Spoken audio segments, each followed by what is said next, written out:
what will you do to improve transparency in government as an Adams County Commissioner? Well, transparency is obviously very critical. One of the things that we did when I was mayor in the city of Thornton is that we started televising all of our city council meetings on the local public access and then streaming them live on the web. I think that just having people see the process itself makes a lot of sense. The other problem that I see in terms of opening up what's going on in the commissioner's offices is that they meet on weekday mornings. And I suppose that's okay, but if you're an ordinary person that wants to pay attention to what's going on, it's real hard to show up at 9 or 10 o'clock in the morning for a meeting. What we ought to be doing is looking at moving those meetings around to other locations so that people could see them at other locations that are more convenient potentially. Also, maybe even looking at different meeting times that are more convenient for other people to come. I think just getting information to folks improves transparency, and then all of a sudden you have people asking questions and engaged. And right now that doesn't happen at the Adams County Commission. Okay. What about code enforcement in Adams County? What will you do to enhance code enforcement or address the lack thereof in unincorporated Adams County? Well, I do think that, there's a couple of different issues there.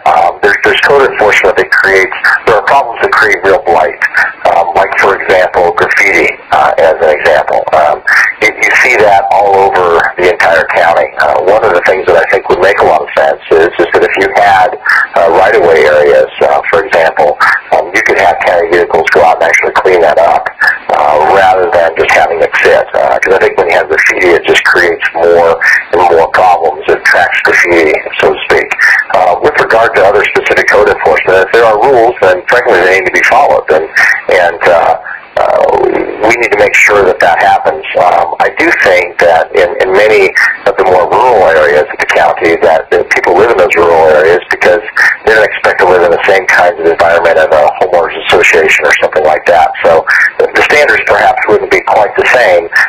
But if you're in a more suburban area, in an unincorporated area that would be a traditional subdivision, what we ought to be doing is working with the neighbors to figure out how they can work together to improve those neighborhoods.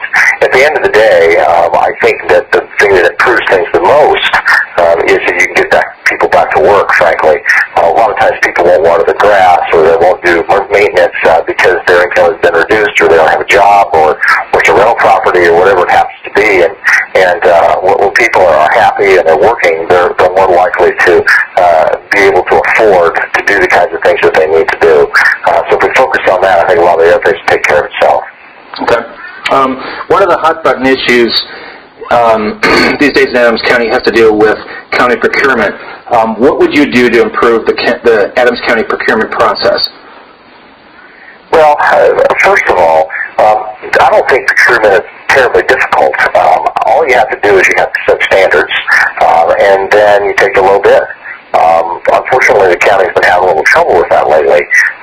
They either have gotten caught doing sole source contracting illegally on bids over $25,000, and they're not knowing about it. We've read about that in the paper recently, earlier this summer, which employees that were arrested over that. Or what happens is that they'll say, well, no, we're going to take a different bid that maybe doesn't meet the spec, and maybe even costs a little bit more, like they did with the furniture contract. And that's kind of unfortunate.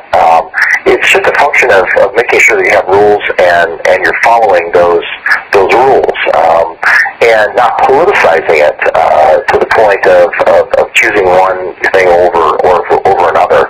I think you need to have very clear rules for the process of awarding contracts and the bidding process. Over a certain amount you do this, and you have standards for that kind of behavior. And I think the other thing that would somewhat depoliticize it is that if you had a staff that you could trust, or the county commissioners could trust, many of those procurement decisions could be made, at that level, as long as you made sure that people followed those rules. And like anything else, it's a cultural issue.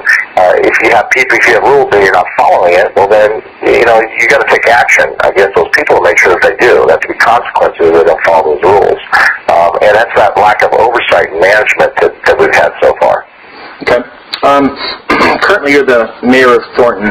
What do you perceive, I should say, to be the differences between running a city versus running a county as you move toward being elected? Well, that's a good question. I'm going to answer it a little bit differently to start with and talk about what I see as kind of the similarities. Many of the functions are the same. Obviously, there's police protection and you build roads and parks and a whole variety of other things like that. And those kinds of activities are very similar. What I would say is that in addition to that, being similar, what you ought to do is approach government from the standpoint of integrity and doing the right thing and clean government, effective government. It doesn't have to be perfect all the time. Nothing ever is. But it's effective in meeting people's needs, and I think that's what we ought to be striving for.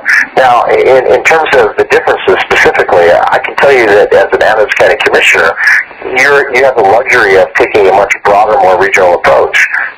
You're not just representing one part of the county or one part of the region. It's really a much larger role than that. And so what can be different is that instead of, in some ways, maybe as a mayor, you might compete with another city for resources or for economic development or something like that. What a county commissioner can do is get people to work together on issues that matter to everyone. I mean, you're the only elected official in that role that represents all of those people. And in doing so, you can have a much broader perspective. And so I'm looking forward to doing that and having that broad perspective and working with all those other communities to make Adams County an even better place to live. Okay. And the last question is, as a candidate for an Adams County Commissioner, what do you think that the voters in Adams County should know about you? Well, I'll tell you, I do think that this election is about the voters deserving better than what they got. They haven't received the kind of leadership on the major issues such as job creation. We have the highest unemployment rate in the metro area. We've had these scandals that have plagued us with mismanagement of monies like we saw on the Denver Post a few days ago on the 12th of September. And frankly, that's kind of frustrating. What the voters deserve is effective government with good leadership that works on problems that people care about and works with people to get those kinds of things done. You need accountability and effectiveness and efficiency. What I want people to know about me is that as a mayor, what I've been able to do is work across the aisle with people of all different kinds of political stripes to get things done. And I don't care if you're a Democrat or Republican or independent or anything else. If you're willing to work towards the betterment of Adams County, I want to work with you. I've done that as a mayor. Reached out with major agreements with the Adams School District, for example, that's going to save the taxpayers millions of dollars and has the potential for thousands of jobs moving into the future, and done the same thing on transportation issues, for example, forming the North Area Transportation Alliance, which is a group of 11 cities and business people, and they're advocating for Adams County and the region for improved transportation and frankly getting our fair share. What the voters, frankly, and the citizens in Adams County deserve a heck of a lot more than what they've gotten, and I believe that I can provide the kind of leadership that ensures that we're going to get more, and I certainly would appreciate their support in this upcoming election.